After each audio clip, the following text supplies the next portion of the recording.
Hi, everyone, and welcome to the January 27th, 2022 meetup of the RadicalxChange Swiss Chapter. My name is Tom Lyons, and along with Sebastian, I'm one of the co-leads of the chapter. And we are actually re-recording this introduction because I forgot to press record and in the first, at the beginning of the meetup, so we only started recording after about 10 minutes. So we want to go over again the introduction, and then we'll splice into the actual recording. So my name is Tom. I've been in blockchain for the last 6 years. I'm based in Zurich, and I've gotten involved in RadicalxChange when I was working at Consensus. And Glen Weyl, who's the founder of RadicalxChange, came to Consensus and gave a talk. And since then, I've been a little bit involved with the foundation and sort of in touch with the group. And we decided that the time was right to start up a Swiss chapter, or restart a Swiss chapter, because there was one before. And I was happy to be joined by Sebastian, who will introduce himself right now, and then we can tell you a little bit about what we're going to be doing. I'm Sebastian, happy to co-host this Swiss chapter of the RadX meetup. And I got exposed to the first ideas behind RadX, I would say, in late 2015, when I've seen the word DAO on the Ethereum website. Been diving a bit more into DAOs and the drama that happened in 2016, and then picked up the really interesting exchange between Glen and Vitalik that got me a little bit deeper into the whole RadX movement. And yeah, very interested in, talking about DAOs, decentralized governance, and more resilient markets and democracies. Great. So what we had planned for the meetup, and what we did was we were quite lucky to get Glen Weyl to come join us for this first meetup, and he was first up on the program, and Sebastian and I did an interview with him. And then we opened it up to a Q&A. And then Q from HOPR, who's also right now on the introduction call and can introduce herself, gave a talk on the HOPR DAO. So Q, you want to give a quick intro to yourself while we have the chance? Sure. Hi, everyone. My name is Chen, but I always go by Q. I work for HOPR Association as decentralized technology architect. And we have run a series of DAO experiments, and that's the reason why I shared our learnings there. Thanks. Okay, great. So without much further ado, what happened in the first 10 minutes after the introductions was Glen introduced himself, talked about his background, his education, and some of his journey and how he got to radical markets. And then he began talking about how he got involved in the crypto world, which had to do with him getting one of his articles being published online, and him getting contacted by a person named Vitalik Buterin. And well, we'll let him tell you in his words what happened next. So basically, one of the articles that went into that, the one that proposed this new form of property, was floating around the internet, and Vitalik saw it and tweeted about it, and I got more traffic off of that on Twitter than I got over everything that I'd ever done on Twitter before. And I never heard of Vitalik. He looked kind of like a Bond villain to me, and I thought, well, maybe I'll at least send him the book. So I sent him the book, and I got 25 pages of the most thoughtful comments I've ever gotten on anything back from him, and I thought, well, maybe there's something here. So as the book started to come out, I also sort of looped it into the Ethereum community and got quite involved. And RadicalxChange really grew out to a large extent of the interactions between the book and the ideas that it proposed around new forms of voting, new forms of property, and the Ethereum community. But in the process of exploring all that and all the experiments that have come out and all the ways it's been deployed, I've learned a tremendous amount. And I think that's evolved my thinking in a way that's, I think, moved pretty basically past the frame that the book had, which was around, market mechanisms and expanding their reach and the ways in which those could be egalitarian. And I really think there's sort of a next stage that we're in right now, but I guess we'll turn to that in a little bit. Tom, did you want me to go into any more depth on any of the particular ideas in the book? Yes, actually, maybe a follow-up to what you just mentioned is one of the topics that you mentioned is voting, right? And one particular mechanism that I guess some projects have been playing around with is quadratic voting. Maybe that's something that, you know, not all of our listeners here are familiar with. So Yes. could you maybe like summarize some of the motivations and, you know, how that works actually? Yeah, so quadratic voting was proposed in the book and in some papers that I'd written before it. And the idea is that rather than everyone having, you know, one vote on any issue or candidate, people will have a basket of tokens that they can use to vote on topics or candidates in favor of or against. But the more that you vote on that topic, the more expensive each additional vote becomes. And a really nice place to check this out is The Economist has an interactive, let me post the link in here, poll where you can just play around with quadratic voting, probably the best way to do it. And they also have just a wonderful article that they wrote. It's probably the best introduction to quadratic voting that I really recommend to everyone. Here's the article, and let me see the poll. Yeah, we see it. Thanks. Yeah, Thanks there's the article, and here's the poll. So anyway, what this does, so you can prove according to standard economic theory that this leads to collective decisions that maximize the total benefit of everyone rather than just the world of the majority, because, you know, you can have a majority win on something and yet it might be much, you know, there might be a minority that it's much more important to. So, you know, almost any case of oppression of minority, you can think of as like the majority doesn't care that much and the minority cares a lot, but they can't express that. And this gives a way for the minority to express that and leads to these optimal decisions on collective problems. And this is being used all over the place. It's used extensively in both Taiwan and Singapore and the state of Colorado, in throughout the Ethereum ecosystem, in the most popular strategy game in the world, etc. Yeah, that's pretty interesting to hear how this is being used in, you know, in production, as we would say, in real, you know, political settings out there. It's really cool. A related topic is quadratic funding, and something that you like to refer to is Gitcoin, right? So I myself have been a, you know, recipient of you know, some Gitcoin grants when we started our own project. So super interesting. Maybe you could also give a quick rundown on quadratic funding. And yeah, so quadratic funding is basically the same mechanic as quadratic voting, for the allocation of funds. Actually, in some sense, they're literally equivalent to each other. But basically, the way that you can think about quadratic funding is that there's a provider of matching funds, whether a philanthropist or a government or some entity that cares about an ecosystem being healthy. But that provider of funds doesn't really know what the projects are that are important to the members of the ecosystem. That information is held in a decentralized way. And so what basically the matching fund provider does is they offer funds to subsidize public goods within the community to overcome the free rider problem, the fact that everyone might be interested in benefiting from something, but no one wants to support it because everybody else bears the benefits. And what it does basically is you want to match everyone sort of inversely for the share of the benefits they get. So like if you had 1,000 people and every person got 1,000th of the benefits, everyone will only be willing to contribute like 1/1000th of how much they should be willing to.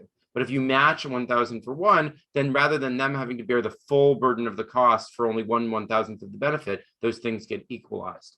And quadratic funding does that in the more general case when like people might care about things to different extents. This is being used extensively in a variety of places, and the most prominent of those is Gitcoin, as Sebastian mentioned, where it's being used primarily to fund open source software, but also local economic development and a variety of other things.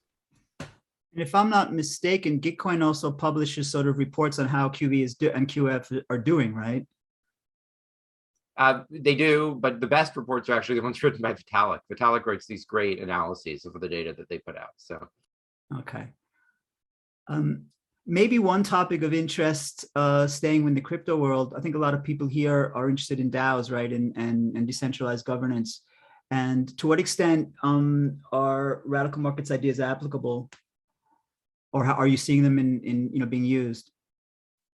Well, I think they're both very natural in that context. DAOs are, a perfect place to apply decentralized governance principles like quadratic voting, but also I think they are being used very widely. I think it's coming to be the case that like the gold standard of voting in DAOs is quadratic voting. And I also think that the regulatory standards that are likely to come in soon about DAOs and what it means for them to actually be decentralized are probably going to feature quadratic voting in some way. So for a variety of reasons, I think it's becoming increasingly central to the way the DAOs are operating. That's interesting. What would be the connection with regulation? So there's this notion of sufficient decentralization that is necessary to avoid treatment as a security. And that's not been very well defined. But I think regulators are increasingly thinking that what it means is actually that you're controlled by your community rather than that you're controlled by financial speculators or something like that. And the question is, what does it mean to be controlled by your community? And I think that the quadratic voting is coming to play an important role in how they think about what that means. Seb?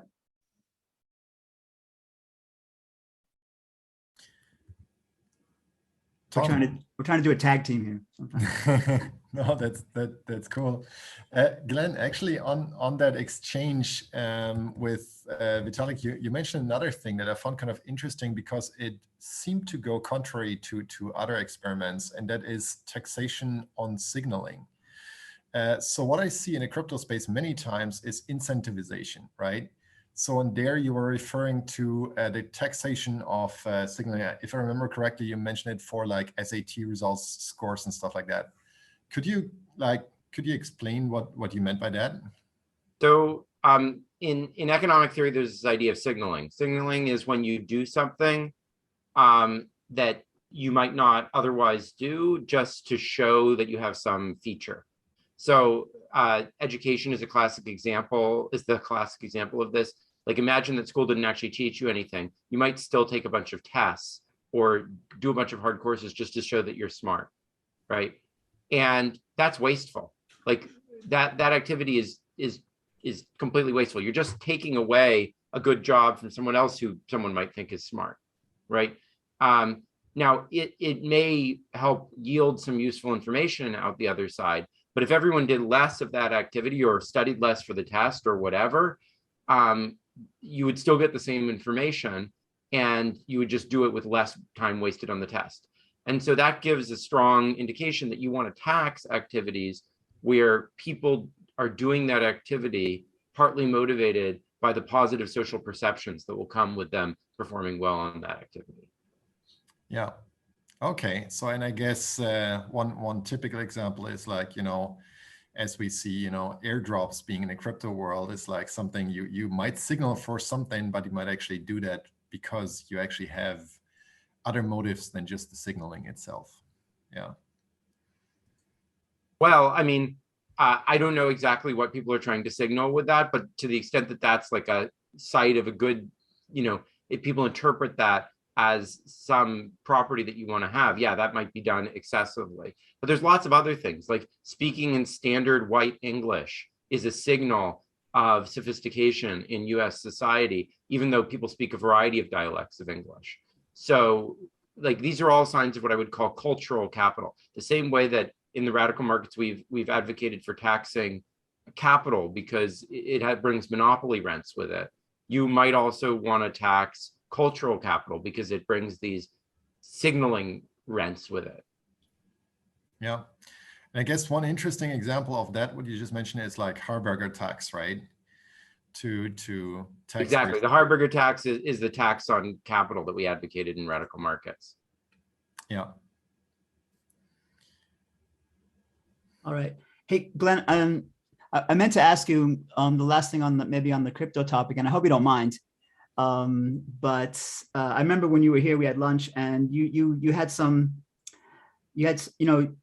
you're very tied with the crypto community, but you also had back then some skepticism about it, or some things that you weren't so nuts about. And I thought maybe we could give us a sense of where you see blockchain and crypto right now, with the NFT stuff and the DeFi stuff, and get your sort of full view on that. Well, look, I think that there are different tendencies that are driving things within the crypto community. One tendency is, I think, quite aligned to things I believe in. Another one is quite aligned to the book, The Sovereign Individual. I don't know how many people have read that book, but it's a book that sort of imagines some form of cryptographic-based currency, sort of eliminating all social institutions and all forms of collective organization and solidarity, and leading to some sort of anarcho-capitalist world where things are policed by kind of like mafias or private individuals, and there are hundreds of millions of people who have no sovereign authority above them at all, who are able to do whatever they want, including walking around with various kinds of bioweapons and nuclear weapons and so forth. And they think this is kind of like a utopian outcome. And I think that there is a tendency that drives a fair bit of stuff in Web3 that is aligned to that worldview, which I think is about as dark and dangerous of a worldview as exists anywhere. And I think Peter Thiel very much subscribes to that. And so there's a lot of powerful forces aligning to that worldview. On the other hand, there's another worldview that I'd call plurality, the one that I believe in, where you don't want to tear down institutions, you want to multiply institutions. You want to connect them. You want to offer new possibilities for collective organization. And you want to help both proliferate forms of social organization and build consensus, loose consensus across them so that they can cooperate towards shared goals. And I think those are two competing visions that affect the crypto world. Now, if you want to ask, how does that translate into actual technologies? I think that the tendency towards ultra pseudonymous or anonymous, ultra individualistic, everything is about money, proof of work or stake rather than anything based on human identity, those are all dangerous directions that track the vision of the sovereign individual. If you talk about things that are about enabling democratic governance and proof of humanity or membership of communities and so forth, those directions tend to support democratic governance. So I think it's a mixed bag, and there's a lot of really dangerous stuff and also a lot of really exciting stuff in the crypto space. Yeah, that's it. That's fair enough. But that gives us a good segue, Glenn, into maybe the next broad topic we want to talk about, which was digital democracy and digital pluralism. And it'd be great if you could maybe tell us a bit about your work with Audrey Tang and what's going on in Taiwan. Yeah, so everyone in the West thinks that technology and democracy are kind of at war with each other, that social media is destroying our public sphere, that AI is concentrating power, empowering authoritarian governments. But actually, the world's most technologically advanced country is also the world's most vibrantly democratic country. It's the country of Taiwan. And in Taiwan, they managed to avoid almost any deaths during the COVID pandemic while keeping their economy growing at the fastest rate in the world.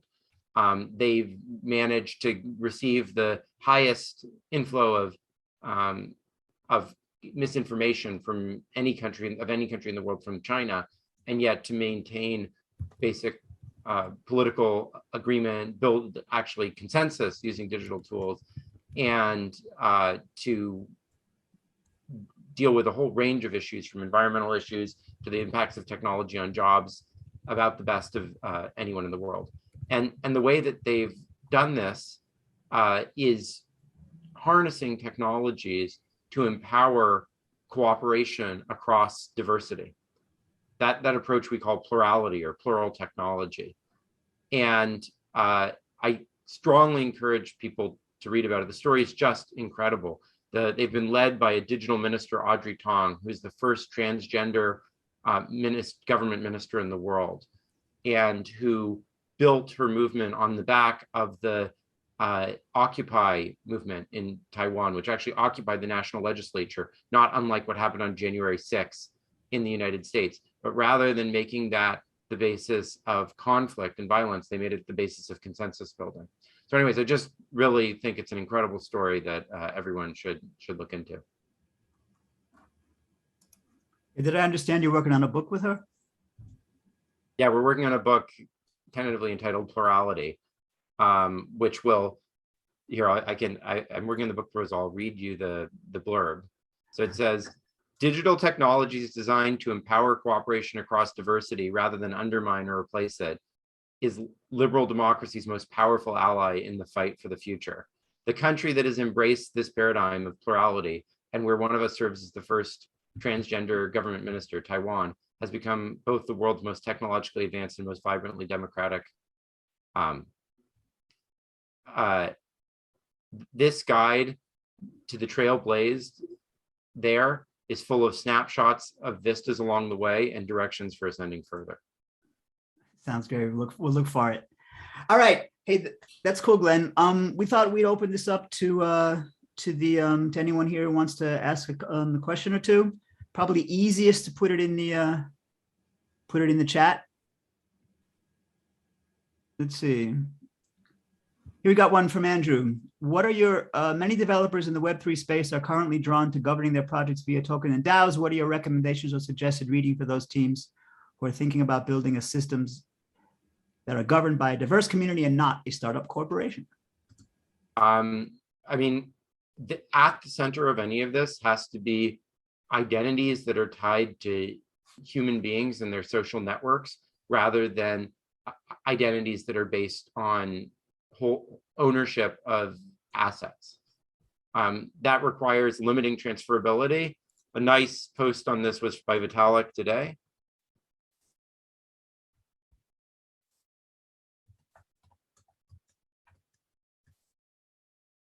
I just posted it in there.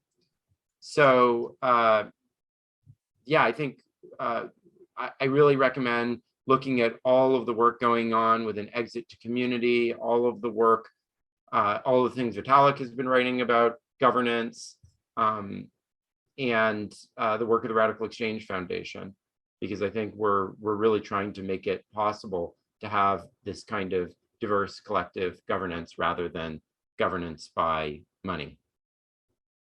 Interesting. I think that's a topic that, you know, the group here seems to be kind of interested in. So there's a follow-up question, I guess. What's the best use cases and success stories in the DAO sphere? Also best purposes? Honestly, I haven't followed the DAO space enough to talk about, to know exactly what the best, the best success stories of DAOs are. I don't have great stories. I bet people here would know more, and I'd love to hear them. Yeah, I mean, Gitcoin's DAO I think has done great stuff, and I know a fair bit about that. And they are also governed by a sort of quadratic process. Oh, and by the way, another resource that everyone should look at is RadicalxChange Voice. This is a comprehensive governance framework that we're building at RadicalxChange that incorporates a variety of these plural technologies, and is being integrated into governance for a bunch of DAOs. Okay, cool. Yeah, and I think at the in the last segment we talk about the chapter. Maybe I'll talk a bit about the foundation and point people to that. In the meantime, Jordan has a question for you. What's the reasoning behind the formula for quadratic funding? Could it be anything? Is it based on what the market will bear or a principle? So quadratic funding is provably and uniquely the optimal way derived from standard economic theory to fund public goods.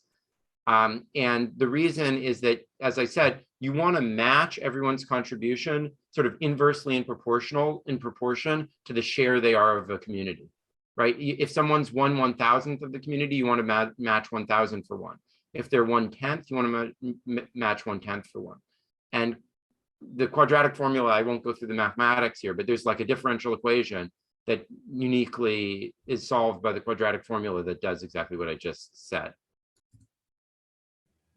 Good. And then maybe going in a slightly different direction, we have a question. Have you heard of Futarchy? I don't know how to pronounce that. And what your Futarchy is the notion that we should have some sort of a vote to determine the goals of an organization. And then we should have a prediction market predicting how those goals will be achieved under different actions that we take, and then implement the action based on that. So I am not a big fan of Futarchy. I don't think it's sort of normatively very well thought through, and I don't think it's very practicable. So let me describe why.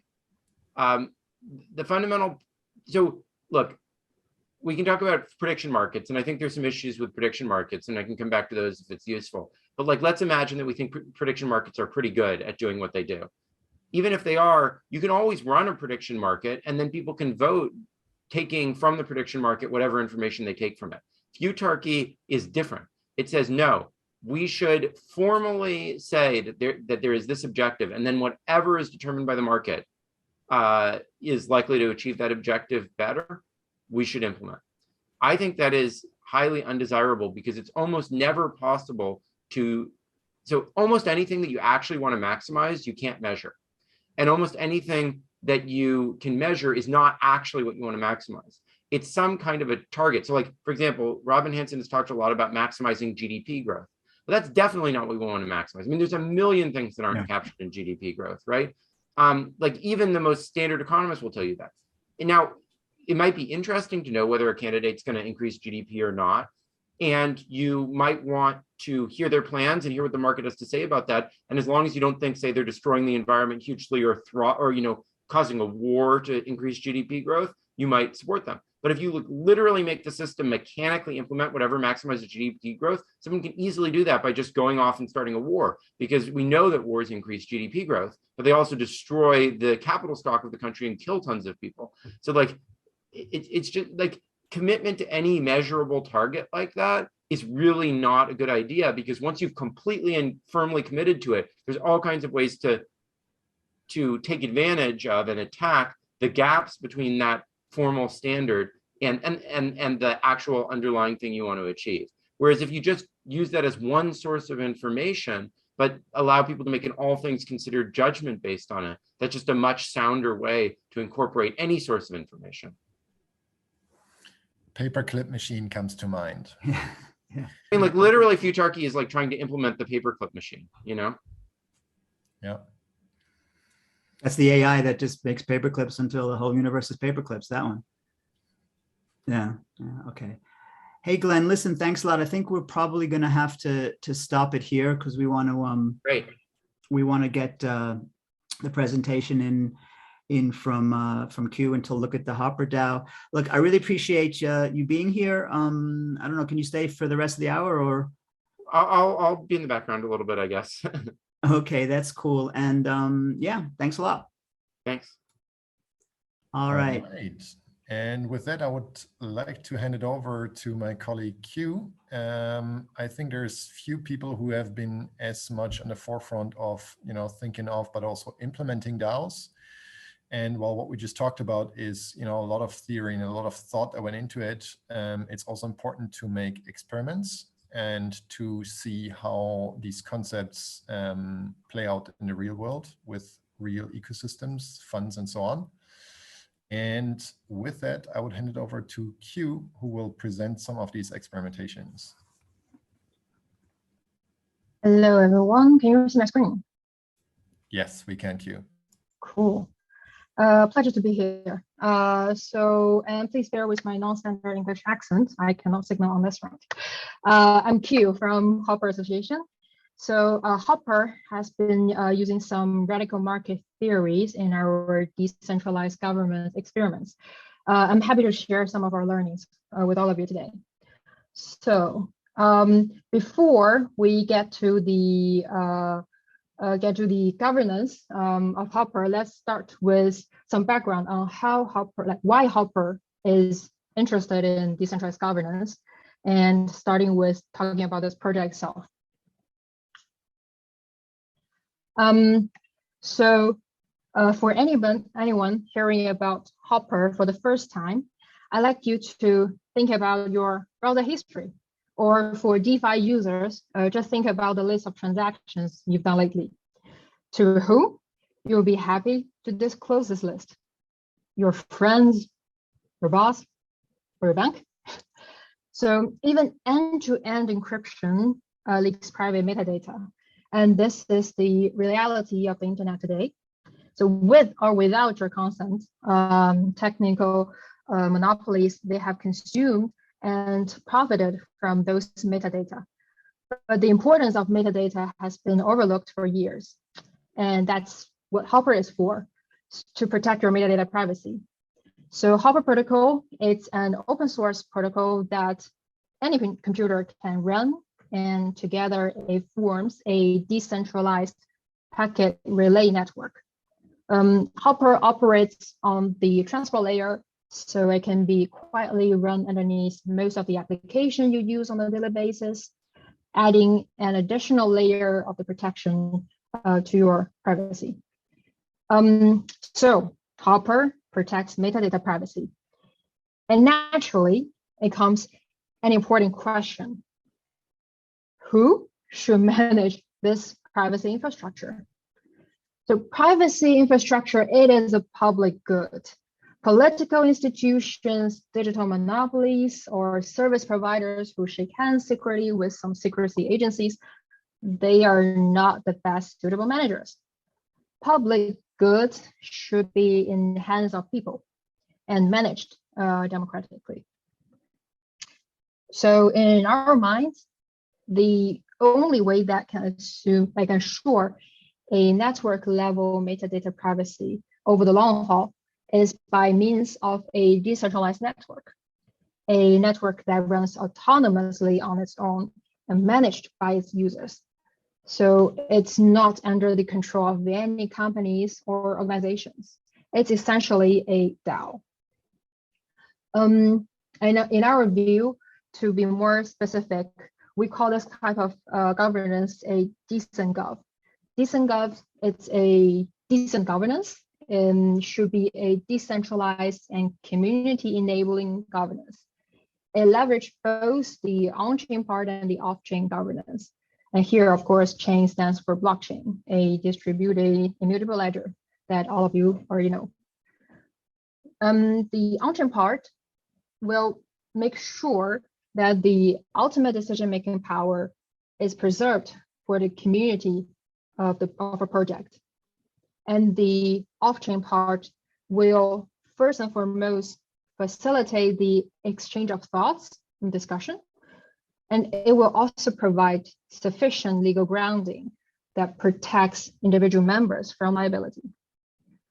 So although there are more and more Web3 projects using DAOs in production, none of them has evaluated the outcome. So HOPR has decided to take the mission and explore the unknown. And so far, we have completed 3 DAO experiments on 3 topics related to project's operation over the past year. So these 3 experiments aimed at educating both the association and the community on the best approach to make sensible decisions. So let's see how we did those experiments. We are inspired by Switzerland's semi-direct democracy procedure. A community can first make proposals to questions posed by the association. Then a discussion floor is opened on HOPR forum, so opinions can be fully exchanged openly but pseudonymously. A referendum takes place right at the end of the discussion phase. And proposals that reached a quorum will be brought to the voting phase. And dApps like snapshot page are the tally clerks that gave us the final result. So we've tested various modalities of voting in those 3 experiments. So if we give a closer look at them, the first experiments, we wanted to answer in which form should the project launch. We used the one account, one vote in both referendum and voting phase. And as intuitively, you might also notice that one account, one vote, it's actually exposed to civil attacks, which means that you and your alter egos can join into the community and then vote at the same time. To reduce this probability of civils, we have retrospectively included members who have participated in our early testnet. So there's no way to gain the membership without demonstrating engagement. And for, as Glen already mentioned earlier, that Vitalik also posted something today. So for one account, one vote, it is important to have this non-transferable voting granted through participation. And this is what we did, like the idea of using this retrospective inclusion. And on the left-hand side, you can see a screenshot of the forum where discussion took place, just to give you a feeling of how it went. And talking about the results of our first experiments, we collected more than 50 proposals and more than 600 forum users participate in the referendum phase. And in the voting phase, more than half of the eligible participants, which means half of the early Genesis DAO users, like Genesis DAO members, the early testnet users, they joined the voting phase. And the winning proposal was not actually endorsed by the association or by the founders. And on the left-hand side, this one, you can see the final result page of the vote. And let's fast forwarding to the second experiment. This time we asked the community to decide where to allocate the $20 million liquidity, and a few changes were made in the process at the same time. And this time we took a hybrid approach where one account, one vote, plus the one token, one vote were merged together. In the referendum phase, it was one account, one vote, and then in the final voting phase, one token, one vote. So the reason why we combine these two is because one account, one vote mitigates the potential of a civil attack by giving all token holders the same power in the discussion and referendum phase. So only proposals that are generally supported by the community at large can make it to a vote. And then one token, one vote just reflects the interest that one has in this project as a shareholder. So two more things actually worth highlighting here. We also introduced a moderator for discussion phase. Because we've observed that from the previous experiment, some proposals are actually quite similar, but not the same. Participants, they cannot naturally reconcile the differences and merge the proposals. So in the end, those differences resulted heavily in the vote splitting. And the second thing we also introduced here is some incentivization for the high quality contribution and engagement.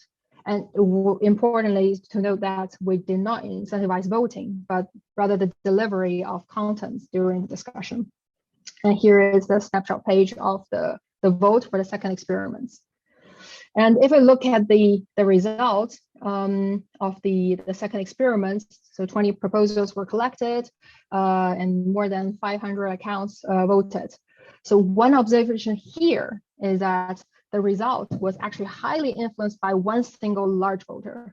So still, despite our hybrid approach, it is not ideal that a single whale can swoop in and ensure their preferred choice wins, even if this option, like all the options, are actually pre-vetted and approved by the rest of the community. Which leads to the second experiment. So we move on to this, the third experiment, which is also the latest experiment, where the community was asked to decide how to spend the $300K of revenue on boosting the projects. So this time we chose to use quadratic voting. And except for replacing the one token, one vote with quadratic voting, nothing changed compared with the previous experiments. So meaning the incentivization was the same and moderation was there. And this is the snapshot page where you can actually see the result of the vote, who actually voted. And the result, participation was actually roughly on the same level with fewer accounts joining in the voting phase. So, and we did not observe any members trying to game the system in order to maximize their share of the incentives, but we're not sure that if it's because of the complexity of QV that made the number of voters decrease. However, we did see that QV made a difference in the outcome. And then we also had a retrospective analysis on the vote. And this graph depicts the votes received by each proposal.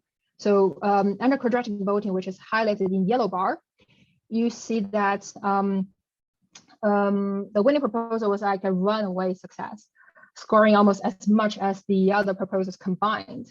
Well, under the one token, one vote, which is colored in dark blue, the result would be, fairly like extremely close, although the winner will have been the same. And the light blue bars shows what would have happened in the extreme situation where each voting account is only given one vote, and then the order of the top 4 proposals will be different, and this will actually give a completely different allocation of fundings in our case. So from the results, like QV is shown to be a balanced approach for decentralized governance, and would other projects actually adopting QV reproduce a similar level of engagement and success? So to better understand this, we have also conducted an anonymous survey on our community and drew their profile. So we found that the core member of our project have been following the project since launch or even before that. And the longer someone has been involved in the HOPR project, the more likely they are the participants of our activities, such as the DAO experiments. Well, most technical, there's some correlation between the technical expertise and participation of DAO experiments. And while the most technical people are most likely to be interested in HOPR DAO, there's still strong support across the board. So to summarize, HOPR conducted a series of DAO experiments using different modalities of voting with incentivization and motivated discussions. And technically, we use some Web3 tooling, such as snapshot page, with some customized voting strategies to include tokens from various forms and across chains. And we also use Ethereum wallets to sign the vote. Yes, I ran through my presentation. Thank you for your attention. I put some references here. If you have any questions, please feel free to reach out on our Discord, Telegram, or on Twitter. Thank you very much. Thank you, Q, for that presentation. Yeah, maybe in a lot of time we could take 1 or 2 questions if there's something now, or otherwise happy to take that. Please write this up for the RadicalxChange blog is my main comment. See that, Q? You got some work. Yep. Happy to do so. That'd be great. Anybody else have a question for Q? Q, you don't work with James Bond, right? Sorry, I had to do that.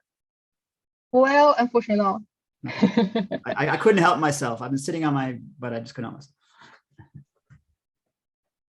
All right, cool. All right, so listen, guys, that's great. If there's no questions for this, then I thought we'd take the last 10 minutes here and talk a bit about the Swiss chapter itself. As you can tell, we're sort of reconstituting it, so we're very new. There was a question in the chat about where will this be posted, the recording, and obviously I'm going to post this recording. Seb and I haven't finished setting up the infrastructure, but I'm leaning towards making a YouTube channel, very simple stuff, the opening of a YouTube account, and putting it up there. Maybe we could have maybe a little Medium page or something to post, it's kind of the stuff we're doing. At the present time, I was thinking for chapter communications to use the Meetup discussion board, but I wasn't familiar with it. I tried it today. The usability is terrible, but I think we can use that for now through the for all of you who are members of the chapter. We can we can do that. And yeah, there is a Twitter, there is a RadicalxChange Twitter, Switzerland Twitter account. I have to reactivate it, but I have, so we can do that as well. Maybe we'll do a Discord. Yeah, we'll have to think about those kind of things. So the question I wanted to ask everyone is, first of all, I think, speaking for Sebastian, I mean, we got 43 people in here. That's great. That's a really great outcome for a new group. So thanks a lot. And what we're hoping to do is to do these meetups once a month. And as I wrote in my email, we're both keen on making this a forum for discussion of these ideas, but also for experimentation, or for like presentations like Hugh just did about people using these ideas. Now, what exactly that means, I don't know. So I'm hoping to get some ideas from everyone here. So that's pretty much where we're at with the chapter. You're all signed up, so we'll keep you posted. The next event should be in about a month. And I'm happy to take, thoughts and ideas from everybody here about what we could do with this thing. I would also encourage people to just submit ideas for people who could present something that's happening here. I think it's a very interesting sphere. On the one hand, of course, from this whole, DAO space and whatever is happening there, and there's a bunch of interesting projects in Switzerland. But on the other hand, I am pretty interested in the potentially also academic scene here, which is doing interesting research in that direction. And the political scene in Switzerland. I think there's a huge potential for the traditions of Swiss politics to intersect with this. And there's already connections we have to the Green Liberal Party. So yeah, that's exactly what I meant. Yeah. Yeah, no, that's a good point, Glenn. I know we met with the Greens when you were here, and I think that's definitely something we'd like to we'd like to do more of, reach out to the political sphere and do a little lobbying for Radix. Is everyone here familiar with the foundation? And by the way, that's also an opportunity for private sector firms as well. To the extent that you get the public sector interested, you can provide infrastructure, and it can be a great story to help you scale. So. Okay. Yep. So maybe I'll quickly share my my screen. I'll show you the foundation website. Can everyone see that? Yeah, we see a screen. Should be big now, right? So this is RadicalxChange.org, and you'll find a lot of background on the ideas here. You'll find tools. You'll find the voice tool that Glenn was talking about. And there's a monthly call. You can sign up for the whole foundation. You'll find it on this page. And so definitely, if you're interested in RadicalxChange, I'd suggest definitely taking a look over here.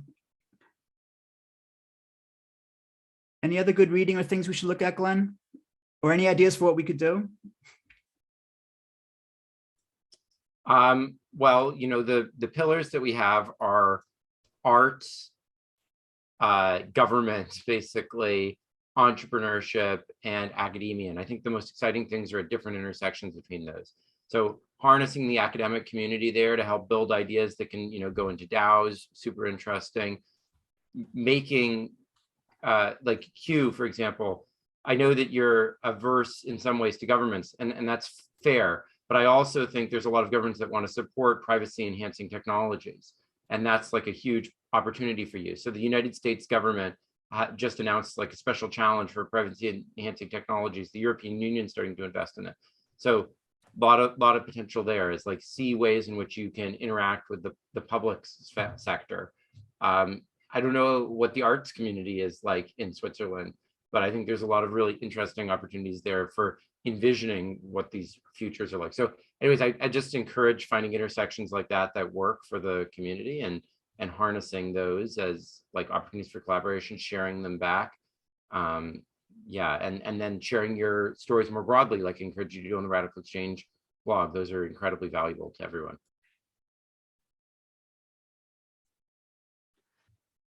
Richard, you had a question about the Trust Valley initiative in Lausanne. I'm not familiar with it.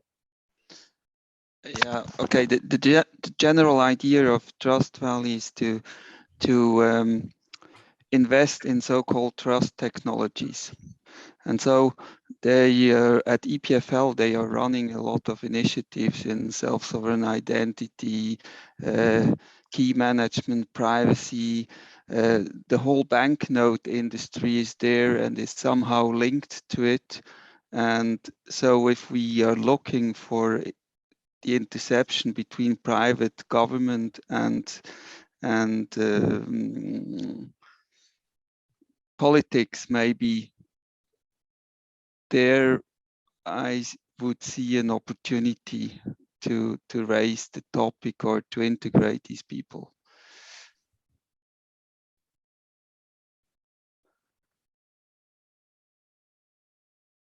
And Charles, what's building bridges? I'm learning a lot already. Sorry, tried to unmute. Yeah, Nicolas Nigli is heading that over in Geneva. My text got cut off there, but it's not specifically arts, just but yeah, it's a whole kind of civic and tech community effort. I can't speak on it, but it's significant and probably worth bringing in at some point. Nicholas is a great guy. I can find a link. Okay, great. All righty. Well, sounds to me, Seb, we can start wrapping this up. Yeah. Thank you, everyone, for attending. I think this was a great turnout for a very first event of this revival series. Thank you all for making it on a Thursday night, coming here to Zurich virtually. It's been a pleasure to have you all, and looking forward to doing this again in a month from now with some other interesting projects and things that we can discuss around radical markets and exchanges. Yeah. Same goes for me, and thanks to Glenn for coming up on a Thursday morning, and we'll get a wrap of this out to the group, and like I said, we'll get the video out, and hope to see all of you soon. Bye, everyone. Bye, everyone. Bye. Take care. Thank you. Bye. Or I should say, tschüss. Ciao zusammen. Tom is flexing his Swiss German. Ja, sicher.